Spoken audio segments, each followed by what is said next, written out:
Hello, welcome to this edition of Blue Zone's Kitchen. I'm Claudia Otero. Today, we're going to be cooking a paella dish. Behind me is Team Paella. But first, let me briefly tell you a little bit about the Blue Zones Project. The Blue Zones Project is a community-wide well-being improvement initiative to help make healthy choices easier for everyone in our community. The Blue Zones Project Monterey County was launched in 2019 and is sponsored by Salinas Valley Memorial Healthcare System, Taylor Farms, and Montage Health. Today, we're going to be focusing on eating and cooking wisely.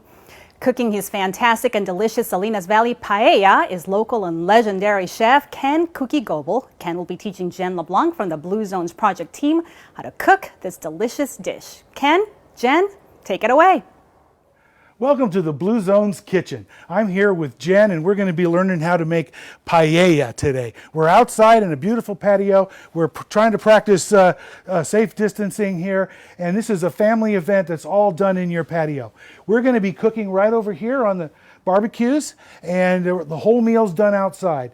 You can use a real paella pan, or in our case, we're going to use a cast iron pan, which most of you probably have it at home. We'll be using olive oil. We'll be making a broth with vegetable broth from the store. We've got saffron. We've got mushrooms that we've ground up in a coffee grinder, and all that goes into this wonderful sauce. And with the rice, it's going to have just this beautiful color. Oh, I see the saffron right there. Yeah. Did you put that in the broth already? I did. Oh. And with the paprika, it stays a little orangish in color. It's not that bright yellow. And you can use turmeric if you want to, save a few bucks because the saffron is expensive. We've got the dried mushrooms that we pulverized and put in there. We've got the mushrooms. You can use these cremini mushrooms. You can use multiple different types of mushrooms. One type, several types. This is the sofrito sauce, and we got onions and peppers. And the sofrito sauce, by the way, if you don't want to make it, which is included on the recipe online, you can buy, how do you pronounce that? Sofrito. You say it better. And these are the garnishes that are going to go on top, and that is pronounced Piquillo peppers. piquillo peppers, yes. And we have some tomatoes that we've roasted here. So, oh, yes, very good. Almost forgot, but Artie Hearts from Monterey Farms. These are wonderful. I'm going to put one bag in this recipe. You can put in two. It just makes for a really local paella dish. Paella also is not a hot dish. It's Spanish is more mild than hot. But what do you say? You've been anxious to eat all day long. You've been just bugging me. How long is it going to take? It's about 35 minutes. So let's go ahead and get started. Perfect. Well, here we are. We're on the patio. Jen, you ready to go? Yes. We're going to take this and we're going to start off with our mushrooms. We're social distancing as best we can. We have the cremini mushrooms. Remember, you can use all kinds of mushrooms, multiple mushrooms, different types, whatever. And we're going to put those in the pan with a little bit of olive oil.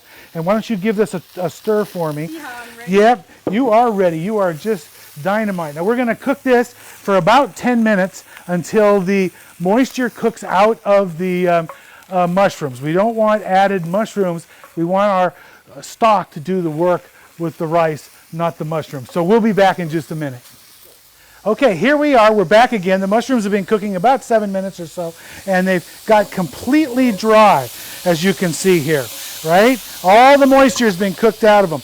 Now I'm going to put these in, I'm going to take them out of the pan and put them in this bowl, and I'm going to return to the high heat this pan. And what we're going to do now is we're going to deglaze, and we're going to take some wine. This happens to be Chateau des Ched, my homemade garage wine. And we're going to put about a half a cup in or so, and we're going to let that, see how hot that is? That's going to reduce very quickly. So I'm going to throw in the onions, and I'm going to throw in the peppers, and we're going to sweat those. So we're not adding a lot of olive oil. We're going to let those cook for just a couple of minutes. And then while these are cooking,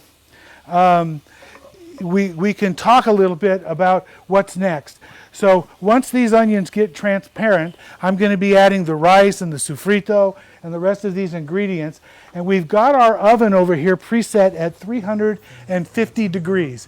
And so we're going to stir the rice once or twice, once it's all in there, and then that'll be the last time we stir it, because we want to form on the bottom what's called the sokarat. And the sokarat is this brown crispiness that forms under the rice, and it's crunchy, and it's considered the delicacy of the dish in Spain. I heard people fight for it. Is that They true? do. They fight for it, and it's sometimes you get it, sometimes you don't. I've burned a couple, but mostly you're just looking for it to get that caramelized glaze. Okay, so when I'm done putting everything in, I'll cue you. You're going to swing around and put this in the barbecue, and then once it's in the barbecue, we're going to go about and join the rest of the gang over here while it cooks. Okay. And we might want to share our trick that the barbecue was too hot. We couldn't bring it down to at 350, and we turned one of the 3 burners, right? Turn one of the 3 burners off. At 350, so we shouldn't burn our sokarat.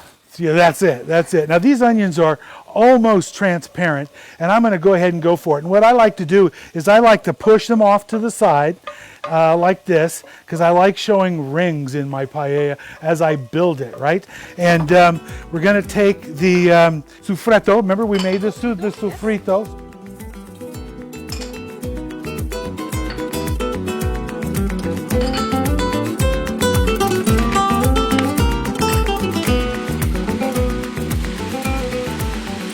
Look how pretty that is.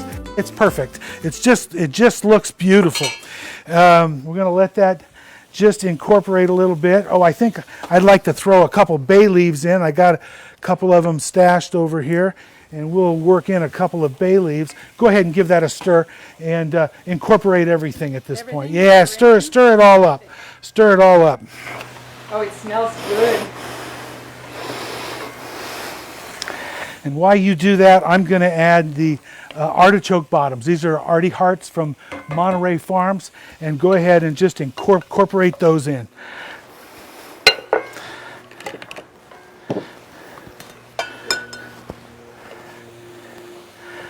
Nice and stirred in there. Isn't that a pretty color?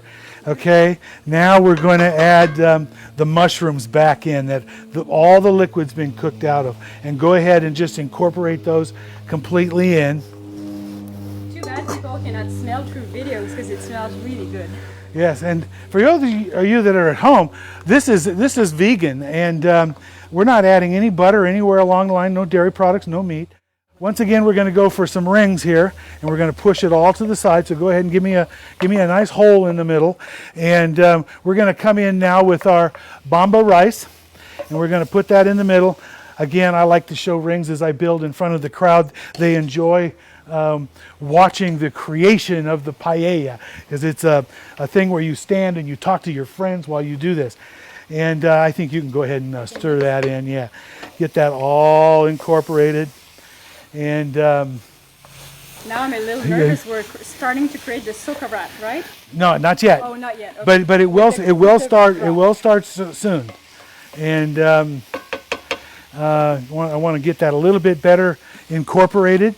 The recipe shows that we need 4.5 cups of our mushroom saffron stock, and if you can see this color, it's just really pretty. I'm going to start off by putting 4 cups in, because it's a little hard to take some out if there's too much in there. And I've got some extra stock back here we made, just in case it's a little bit dry, we need to add a little bit more. But we're going to start off with 4 cups, so go ahead and incorporate that.